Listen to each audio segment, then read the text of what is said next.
So hi there and welcome. Welcome to the monthly Uncensored Hypnotherapy Uncensored group. This is March. It's so good to see you. I see a lot of familiar faces, some new faces too. I have a feeling we're going to have a pretty packed room. This month is guest hosted by a man who needs no introduction, Roy Hunter, but I'm going to introduce him anyway. And I'm your host, Kryssa Marie Bowman. You guys all know me. So even though he needs no introduction, I would like to just share with you some things that I learned about him. Like I knew that he was a fantastic presenter. I knew he was a fantastic author because I actually have some of his books. Here's one right here. But in addition to all of that, the professional hypnosis and advanced techniques that he teaches around the world, self-hypnosis and all that stuff, he also has won so many awards that I don't have time to read them off because it would take the entire hour. He's been achieving and receiving awards, and he's so humble about it too. We were just talking about it since 1988. And it's a list. I'm not even kidding. Like it's a list. I did post it in the Facebook group though. So if you want to go and sing his praises over there, you can do that too. He's had numerous presentations, workshops, both in the US and abroad in several different countries. He's authored and co-authored numerous books, including The Art of Hypnosis, which is now required reading at many hypnosis schools around the world. The professional hypnosis training course that he wrote and developed is currently taught by other instructors, and he can tell you maybe a little bit more about that too. He was inducted into the International Hypnosis Hall of Fame in April of 2000. And let's see, his parts therapy text. I think a lot of you probably know him from that, because I know that that's how I was first introduced, was from his parts therapy text called Hypnosis for Inner Conflict Resolution, Introducing Parts Therapy. And that has rave reviews. The Art of Spiritual Hypnosis, which includes contributions by over 24 respected hypnosis professionals from around the world. And there's a second book now, which I did not know until I read about it on your site, which is on Amazon.com now. It's called Experiencing Spiritual Hypnosis. And then his regression text entitled The Art of Hypnotic Regression Therapy, a Clinical Guide, co-authored by Bruce Eimer, PhD, is now already considered a classic. And this is the topic that we will be discussing today as I'm letting people in here and there. So if you see my eyes kind of going all over the place, it's because there's lots going on my screen. And so this is the topic we'll be discussing today. Like I said, I will put his 12-page file that he was just talking about up in the Facebook group. It's a PDF download of the 5 phases of regression to correspond with this presentation. And we are live streaming, also recording. This will be up on YouTube soon. I hope that you all stick around, but if you don't want your face on YouTube forever and all time, go ahead and check out and you can come back in for the Q&A or something. And let's see what else. I think that's it. I'm just going to start. I'm going to have Roy take over and then I'll take the Q&A. So as you have questions, put them into the chat bar, please. And then when we break for Q&As, I will read them off to him rather than him being distracted by having all of that stuff going on. Thank you. I appreciate that. Yeah, absolutely. Absolutely. And we do have a very exciting announcement at the end for you. So stick around because there's a collaboration of sorts between Roy and I that I'm just absolutely over the moon excited about. And I want to share with you. And I can't believe that the universe has brought us together. So I'm going to be introducing that. And yeah, so you definitely don't want to miss that. Stick around till the end. All right. With that, take it away, Mr. Hunter. Thank you for the introduction and thank you for the opportunity to speak to your group. Regression therapy was very controversial during the 20th century. And even now, there are some hypnotherapists who are very skeptical of regression. And that's because there were a lot of problems. It got a bad rap during the 20th century for several reasons. Primary reason being the risk of false memories. We don't always remember things accurately when emotions occur. So before I ever do a regression with a client, I'll mention to the client the fact that there have been articles and discussions about false memory. And I'll ask the client, have you heard about false memory? And whether the client says yes or no, or what is false memory, I'll follow up by saying, we remember things based on how we perceive them. For example, two children can witness a fight and give different versions to a parent or a teacher just minutes after it happens. So emotions can alter our perceptions of past events. And oftentimes, even a married couple might remember an event slightly different than the other spouse. So when I guide a client back in time in his or her imagination, what I'm dealing with is the perception. My job is not to sort out the fact from the fantasy, because you will be responding to that past event the way you perceive it. So my job isn't to sort out the fact from the fantasy, but to help you release the emotional attachment to whatever your subconscious believes is the core cause of the problem. And then I'll ask the client if he or she has any more questions before I begin the actual regression session. Another problem is that people who didn't know about false memory oftentimes ended up at the wrong end of litigation, getting sued by the parent of an adult child for some real or imagined event that emerged during the hypnosis process. So Elizabeth Loftus, who's on the faculty of the University of Washington, wrote a book warning psychologists and people using hypnosis. She warned them about the risk of false memories. And there have been other books written about the risk of false memories. So that was probably the number one issue resulting in skepticism to regression. Another problem that happened in the 20th century quite frequently is a few people who would use regression didn't know what events to look for.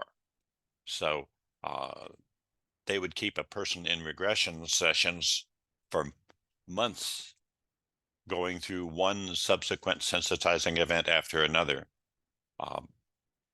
Just a brief overview: when you use regression, there is an initial sensitizing event, and that's the first time a client feels emotion that is surrounding the presenting problem.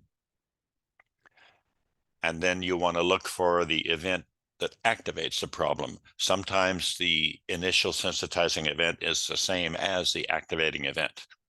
So one event starts a problem and turns a problem on immediately. But there are other times where the events can be separated by weeks, months, years, and in some cases, even decades. Let me give you an example. A few years back, a gentleman saw me for fear of flying, and I used a regression technique, which is called affect bridge, to guide him back in time to the first time he felt the same emotions surrounding his presenting problem. And he goes back to when he's 7 years old, and it's a birthday party out in his backyard, a barbecue birthday party, and his cousin pushed him in the swimming pool just as he exhaled. And in those few seconds underwater, he was afraid he was going to drown because he needed to breathe. It was poor timing.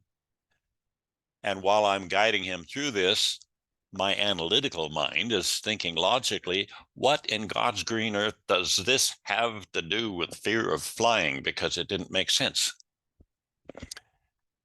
And then his activating event happened after he'd already flown thousands of miles and had numerous business trips.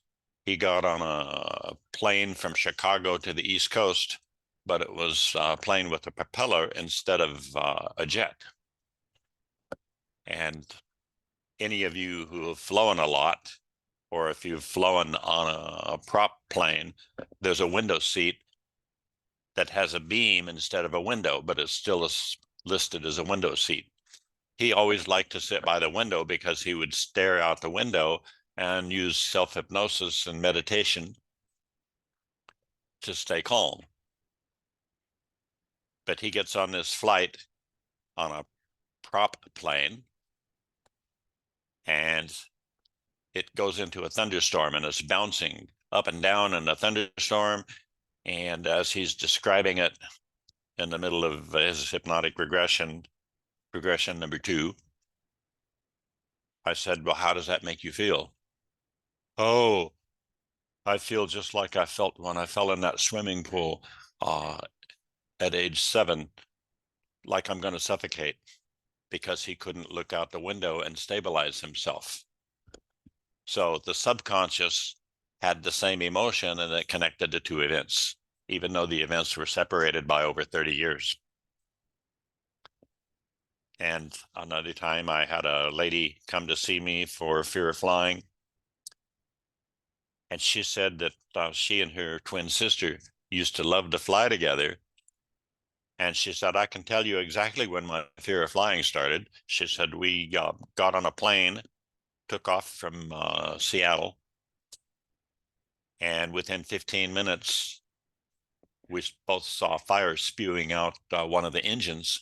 And the pilot turned the plane around and made an emergency landing. And she said, that's when my fear of flying began. It turned out her original initial sensitizing event had happened decades earlier. She was working in downtown San Francisco in a skyscraper on the 50th floor. Her office was by a window. And remember that famous World Series earthquake? The building was shaking because instead of breaking, the skyscrapers in San Francisco are built to bend. So this building is bending, and she was afraid that her desk was going to push her out the window to a death 50 stories above the street. And that was the initial sensitizing event, even though it had nothing to do with airplanes, but it had a lot to do with her fear of heights. So oftentimes, regression is the best way to help somebody overcome fears and anxieties. And about 20 years ago, I saw a man who came for fear of flying. And I asked him, as I do in any intake, have you had previous experience with hypnosis? He said, oh, yes. He said, let me tell you what happened. He said, many months ago, my CEO called me in and said, I know you love being vice president of marketing, and you do such a good job that I've been intolerant of your fear of flying. But we have a prospective client in Sydney, Australia, and train is not an option, and the ship will take too long. So I'll give you a choice. You can either get on that plane to Sydney next week, or you can choose which manager to change positions with. And of course, if you change positions with a manager, you trade salaries also. And he said the pay cut would have been quite significant. So he decided that maybe he should see a hypnotist and get over his fear of flying. And I said, so what happened? He said, well, I went to see some hypnotist who said he was also into NLP and was going to do NLP quick phobia cure. He said it was fine on the outbound. He said, but after being in Sydney for 3 weeks, my subconscious bought back the fear of flying with a vengeance. And he said, I was so terrified 6 miles above the Pacific Ocean that I literally thought I was going to have a heart attack. Now, not one, but several medical professionals through the years who've attended my workshops where I've mentioned this have told me that he literally could have manifested a heart attack with the emotion combining with the fear and his imagining having a heart attack. So it had a slim possibility of being a fatal mistake that regression was not used when he went to that hypnotist in Chicago prior to his flight. So, of course, he had moved to the Pacific Northwest, which is why I saw him, because I did the session live rather than on Zoom. So the problem is that some people are so afraid of the mistakes that have been made by people in years past that they avoid regression altogether. And my question is, why throw the baby out with the bathwater? So I, for quite a few years, had concerns about the fact that people wouldn't do regression because of the concerns. And then in the 21st century, I had the privilege of meeting Bruce Eimer. He was a licensed clinical psychologist, a pain psychologist at a major hospital in the Philadelphia area. And also, he was a hypnotherapist. And he and I shared the same concern about people who throw out regression because of the mistakes that are made by people. So we addressed those mistakes and co-authored The Art of Hypnotic Regression Therapy, a clinical guide. And that book did two things. Not only did we create a textbook that got high reviews from both the psychology profession and the hypnotherapy profession, but that book also built a bridge between psychology and hypnotherapy. And I feel very honored that Bruce agreed to co-author that with me. And that suggestion actually came from Crown House Publishing, because Bruce and I shared something in common. I already had The Art of Hypnosis and The Art of Hypnotherapy published by Crown House Publishing. And Bruce had Hypnotize Yourself Out of Pain Now, published by Crown House Publishing. And Crown House actually suggested to both of us that we co-author a book on regression therapy. And I have to give Crown House credit for that idea, because one of the things I've always had as a pet peeve is when somebody does something and fails to give credit where credit is due. I admired Charles Tebbets because he gave credit where credit was due. And any of you who've been in the profession for quite a number of years knows that Charlie and Gil Boyne had a major disagreement and a parting of the ways. And once Charlie called Gil Boyne his best friend, and then for years, they weren't even talking to each other. Eventually, Gil Boyne called me and apologized. And I was on good terms with Gil from then on for the rest of his life. But even during the time when Charlie was still living, when he did not get along with Gil Boyne at all, he still gave Gil Boyne credit where credit was due. Charlie pioneered parts therapy, but Charlie told me that Gil Boyne is the one that taught him regression therapy. So he still gave Gil Boyne credit for teaching him regression therapy. And I respected Charlie for that. So Boyne learned regression from the late Dave Ellman. And he gave Dave Ellman credit for learning regression therapy. So in a sense, Charlie was like a grandchild of regression from the late Dave Ellman. And Larry and Cheryl Ellman have continued his work. And let me digress just for a minute. I think every practicing hypnotherapist in the world needs to get a copy of the Ellman Hypnotherapy. So if any of you on this broadcast don't have the Ellman Hypnotherapy, get it. You can get it from Amazon, or you can go to the Elman website, and they'll get a higher royalty if you get it from them rather than from Amazon. I'll go grab the link. I'll go grab the link and put it in the chat bar so that everybody can get that easily. Oh, thank you, Kryssa. I'm sure the Elmans will Absolutely. appreciate that, because I know I earn more on a book if they buy it from my website or from Crown House than if they buy it from Amazon. Although I'd Speaking of rather they which, get I it. just posted. Oh, I just posted your website also, so people Thank you. can go right to your website for your books too. I got Thank you you. covered. I got you covered. All right. Thank you so much. Oh, practice long and prosper. You're great. Okay, now the risk of false memories is real. And on this handout, on the very first page, I talk about it. The bad examples actually happened.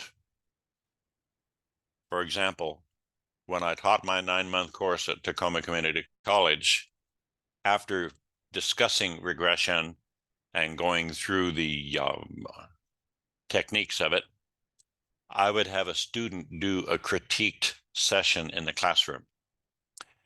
And student therapist says to student client, what's happening after going through an affect bridge technique? Oh, Billy and I are sitting on the couch having an argument. Student therapist, what happens next? Daddy comes home early from work and he punishes us for fighting. Student therapist, does Daddy spank you now? And I wrote inappropriate leading on the whiteboard.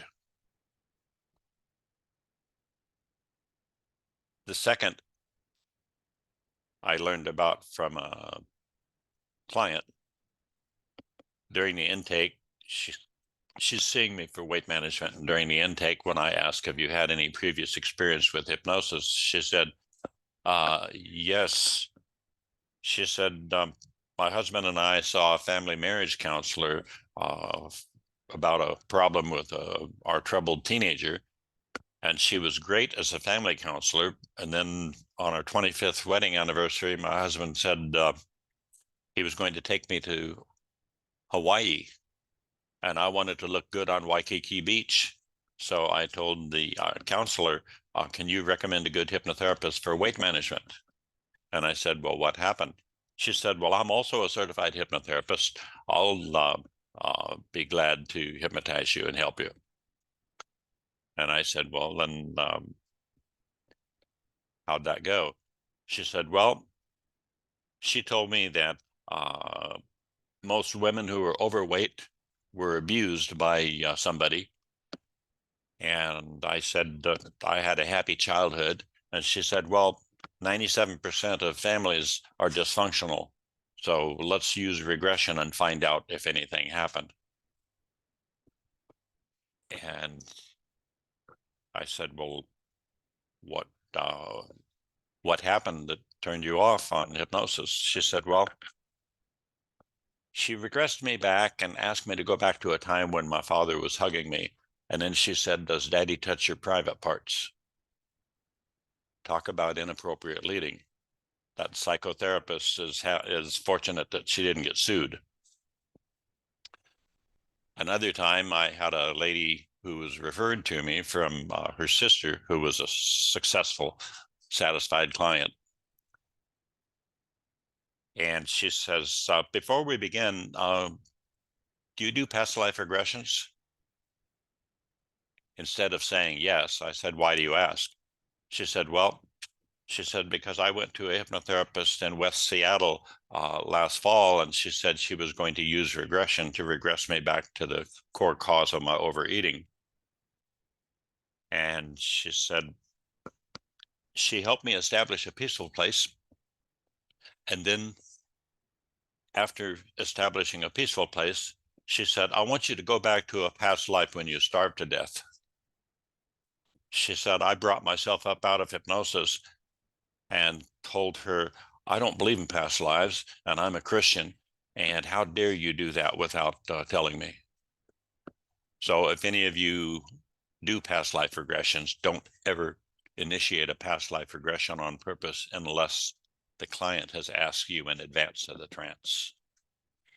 Now, on very rare occasions, if you do affect bridge, a client might trance out into an unexpected, spontaneous past life regression. But I can probably count on my fingers the number of times that's happened in my 41 years of practice. It did happen once when I used affect bridge for a lady who was a Lutheran Sunday school teacher. And since I attended a Lutheran church for several months, I know they do not believe in past lives. So what happened is she zaps out into past life. And after the regression was over, she said, "Wow, do you think I might have lived that life?" That's a no-win question if I answer it. So I said, well, there's several possible explanations. It could be a false memory or a fantasy or metaphor because of a story you heard or a movie you saw as a little girl. Or some people believe that we actually live more than one lifetime before we grow enough spiritually to go to heaven. Some people believe that you might have simply tapped into universal consciousness. Today, I would say like a spiritual internet, and maybe tapped in on the life of somebody else who lived. Some people believe that the memories can be passed on through genes and chromosomes. What's important is that your subconscious found a way for you to release the fear of flying so you can get on that plane to Chicago next week. What happened is she went back on affect bridge, zapped back to a real or imagined past life where she suffocated hiding from the crew because she didn't buy a ticket. So she hid in the galley and was stuck in there and suffocated to death.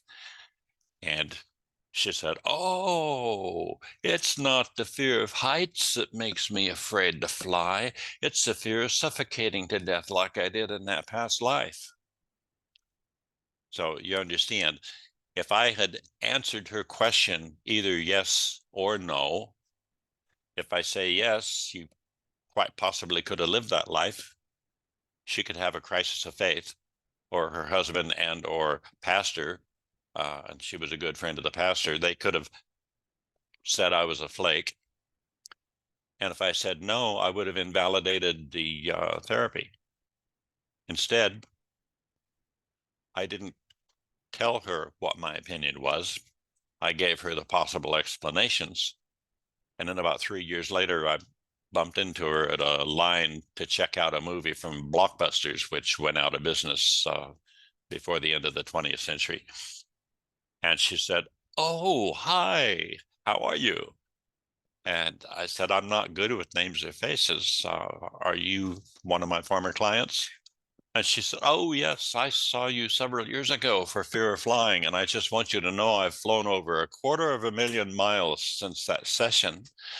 And I also want you to know I'm reading every Edgar Cayce book I can get my hands on." So that had a happy ending. But it was her and not me trying to convince her. So it started her own path. I just feel I don't have a right to interfere in somebody else's religious or spiritual beliefs. It's important that we honor the freedom of the individual, because my job as a hypnotherapist is not to try to convince somebody to believe the way I do, other than to believe that hypnosis can work. But I have no business trying to change somebody's religious or spiritual beliefs. And that's my personal opinion Absolutely. and my professional opinion. Thank you for backing me up on that, Kryssa, because I've heard Yes, I of, teach in that my too. 41 years, I've heard of a number of cases from clients where they've gone somewhere else and some hypnotherapist has tried to preach to them his or her religious or spiritual beliefs. And in fact, I remember one time I had a client who was a devout Christian, had visited another hypnotherapist who said he was going to call out her guardian angel. And I was amazed when she said, I don't believe in guardian angels. I believe in angels, but I don't believe that I have a guardian angel. Well, that was her belief. And she was mad at another hypnotherapist for trying to convince her to let him hypnotize her so she could meet her guardian angel. So, okay, now, tell me if the light is a flying saucer. That's personal. Let me share with you why it's personal. I was the client. When I was 6 years old, I stepped on a scorpion barefoot, and the pain was excruciating. The nearest doctor was 23 miles away. My parents called him on the phone. They got instructions, but they weren't able to suck all the poison out. So by the middle of the night, my leg all the way up to my hip felt like it was going to explode. And then, even at 6 years old, I was analytical enough to wonder how it's possible for there to be a brilliant light at the top of the room, but the floor to be dark except for some moonlight shining through open Venetian blinds. It didn't make sense. And then I looked back at the light the second time, and I couldn't take my eyes off it. And then I had this weird feeling as I started to feel myself float out of my body that I was dying. And in my mind, I yelled out to God, didn't you send me here for a reason? And I snapped back in my body with a jolt, yelled out to my sister. And my sister tried to convince me it was only a dream. So I never told anyone else about that experience all my life until after reading Raymond Moody's Life After Life that was printed in the 1970s. So years ago, I gave a speech at a MUFON meeting, and that's an organization that believes in UFOs. And one of the ladies listening to my talk came up to me and said, I'm going to give you several of my business cards. I'm writing a book on starseed children. And I said, what do you mean starseed children? She said, would you ask if any of you students had an out-of-body experience as a child? And I said, well, I had an out-of-body experience as a child, so I'll be your first guinea pig, because I wanted to know if this lady had any credibility before I gave her name and phone number to any of my hypnotherapy students. So I shared with her what I shared with all of you. My first clue that she wasn't trained in regression should have been when she said, were the curtains open or closed? Inappropriate leading. I'd already told her they were Venetian blinds. But I'm analytical, and she was a skilled artist of hypnosis. Notice I did not say hypnotherapy. She was able to get me deep, even though I'm analytical. And I enjoyed being deep, so I just let it pass. Then she said, as she had me, got me to the point where I started to float up out of body, she said, now I want you to float all the way up into the light and tell me if the light is a flying saucer. So that's why I say it was personal. And then she said, are the beings that abducted you short, gray, with black almond-shaped eyes? Talk about more inappropriate leading. And then the first thing I did when she brought me up out of hypnosis is I said, you need to get proper training in regression therapy because you did a lot of inappropriate leading. And she said, oh no, your subconscious is looking for a way to refuse to believe that you were abducted by aliens. And when you're in somnambulism, you're still open to suggestion for the first few minutes after the formal emergence from trance. So here she was still trying to convince me that I was abducted by the Greys.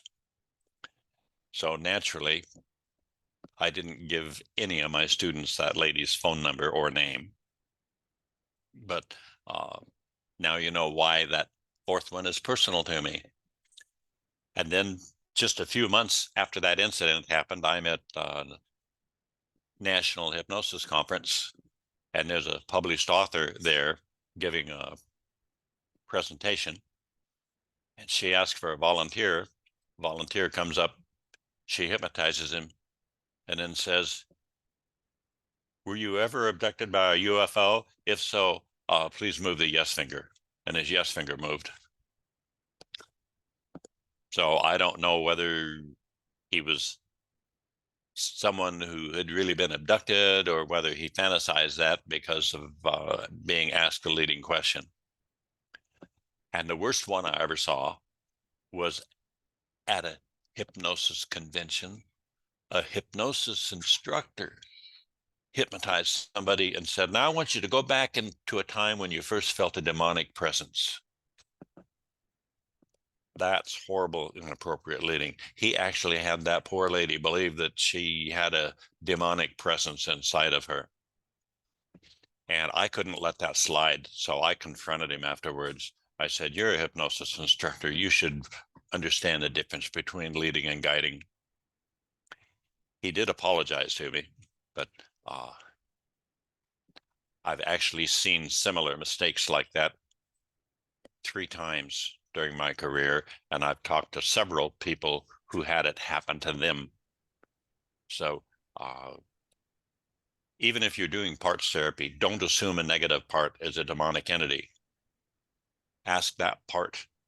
If a client during parts therapy, I realize this is off of the subject of regression, but if a client during a parts therapy or parts therapy variation accuses another part of being an entity,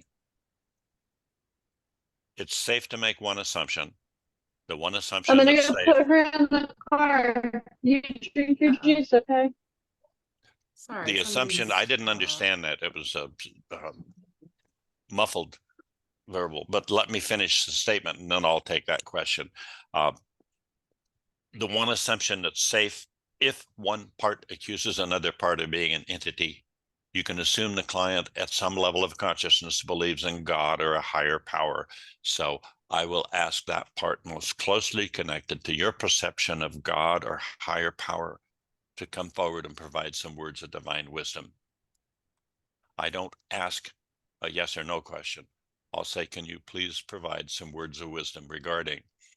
And in 2006, after my parts therapy text was published, I had the privilege of teaching parts therapy workshop at the London College of Clinical Hypnotherapy. And the volunteer, after I asked, "Do all of her parts accept the terms of agreement reached here today?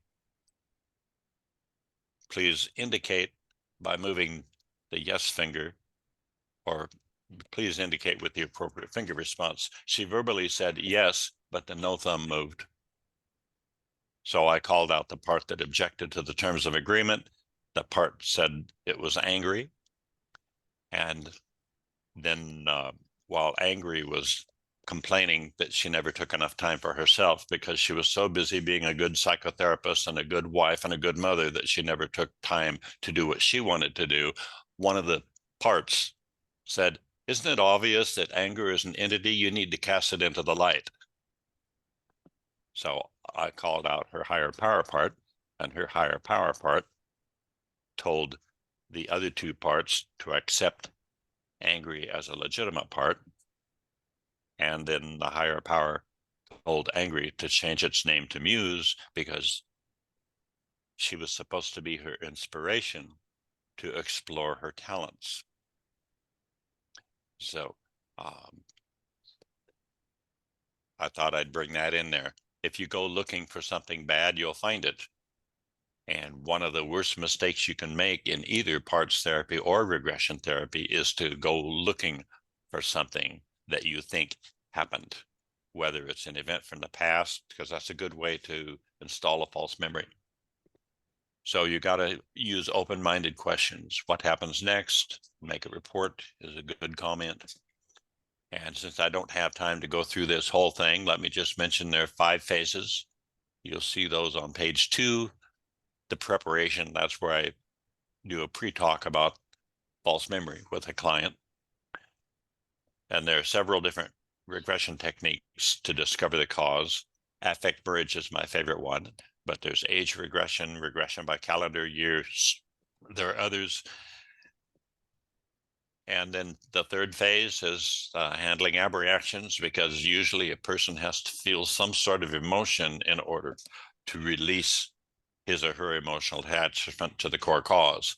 And if you have an analytical client like me, when I've been on the receiving end of regression, the biggest mistake that has been made is not allowing me to have an abreaction, because that part of me tries to stuff it.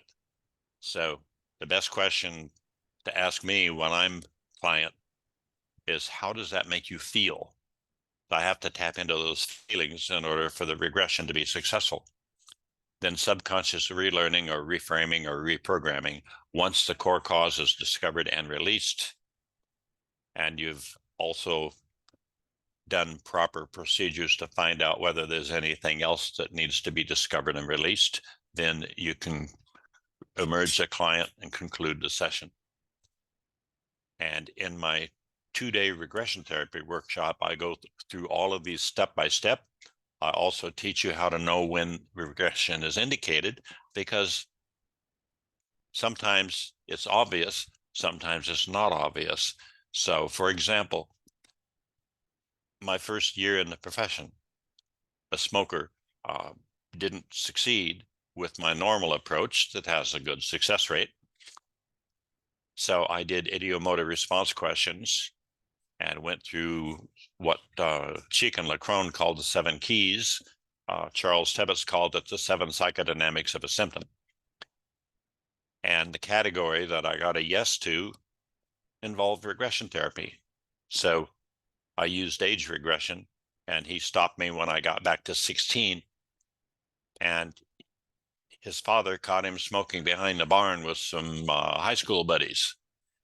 And his father reamed him. And in the regression session, he said, "Dad, you're nothing but a blanking hypocrite. How dare you tell me not to smoke while you're standing there blowing smoke in my face?" So there are times where even a typical presenting problem might need regression, but you don't just want to automatically assume it. So in the workshop, I will teach you how to go through the pre-talk and the phases, the different regression techniques you can use.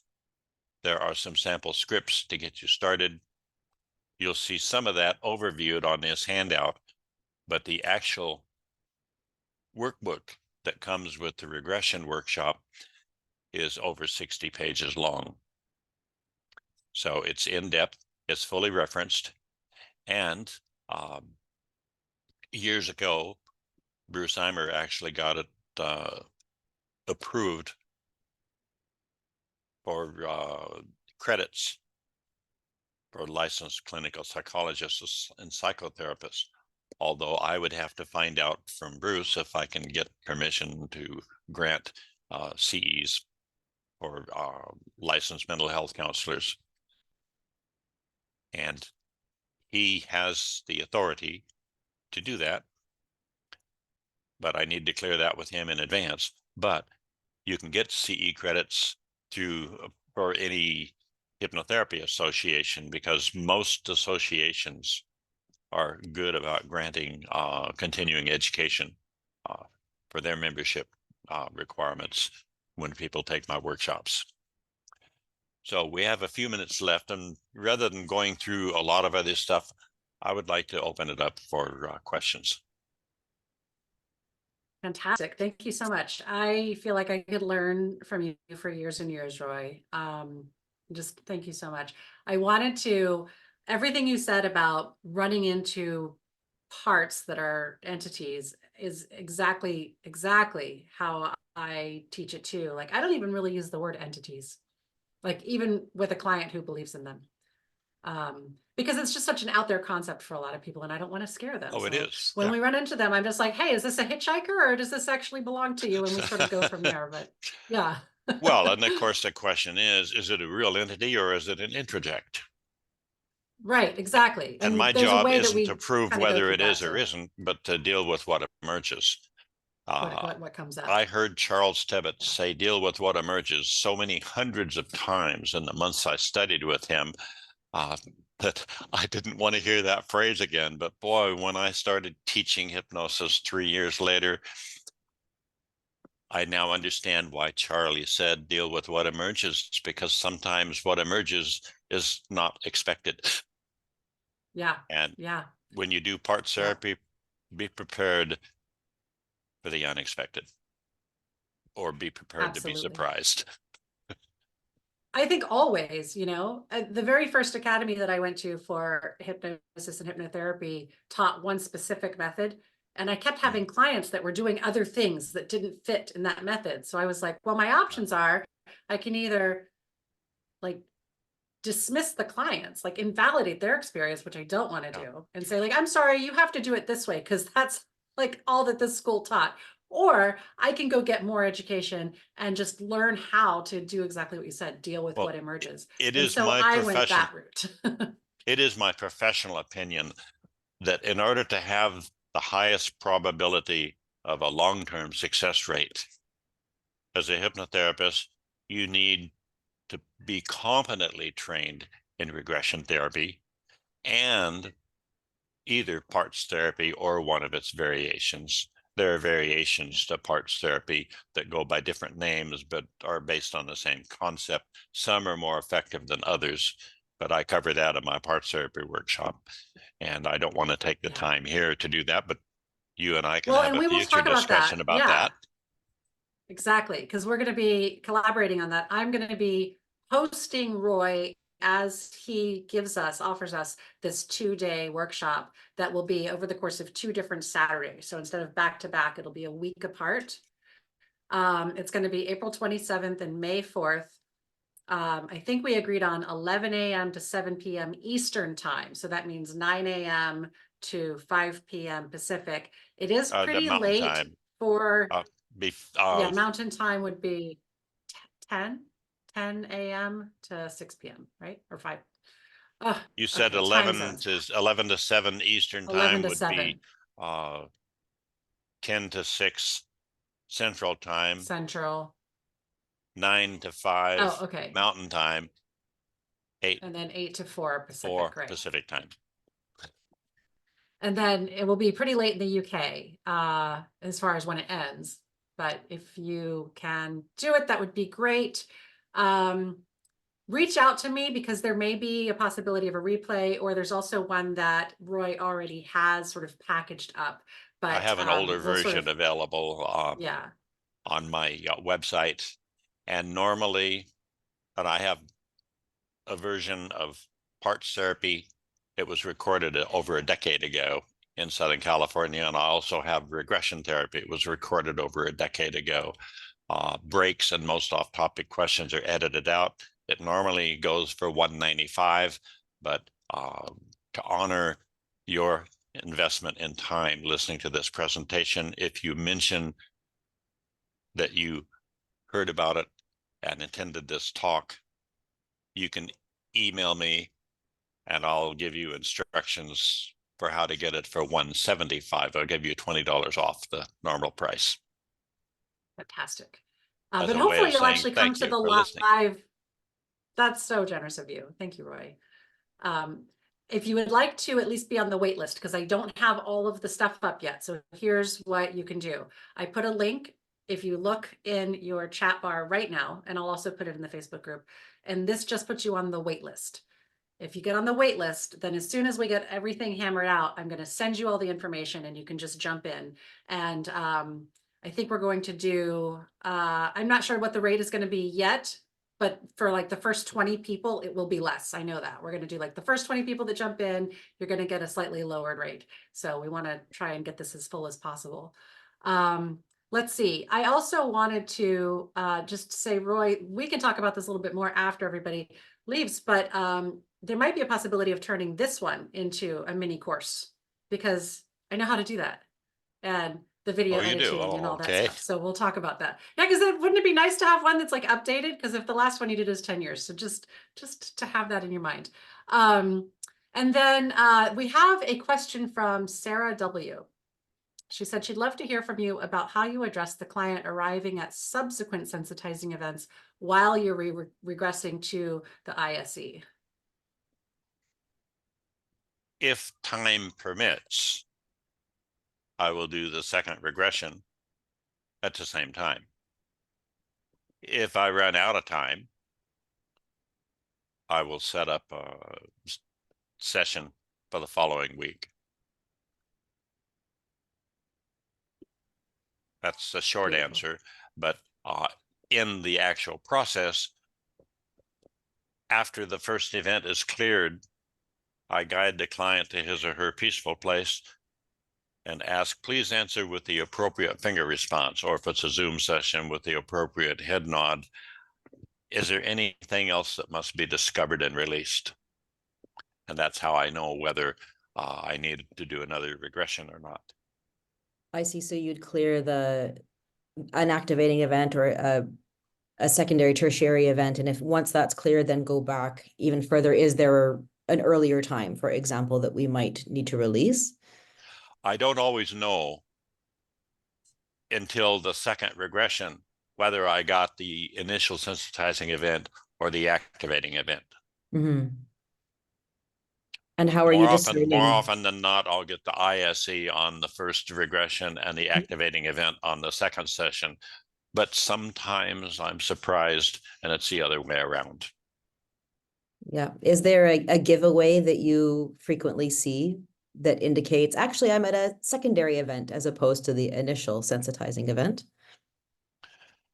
Very rarely, and I can count on my fingers a number of times. This has happened in 41 years. On extremely rare occasions, I have had to clear a third event, a subsequent sensitizing event. And one time that happened when I had a marriage counselor in my hypnotherapy class. She had a fear of snakes, and she wanted to be the volunteer for the phobia. And that's because she had been advising clients to help their teenagers and their children with homework. And her teenage daughter asked her to help her with a homework assignment. She opened the textbook and there was a full color picture of a snake.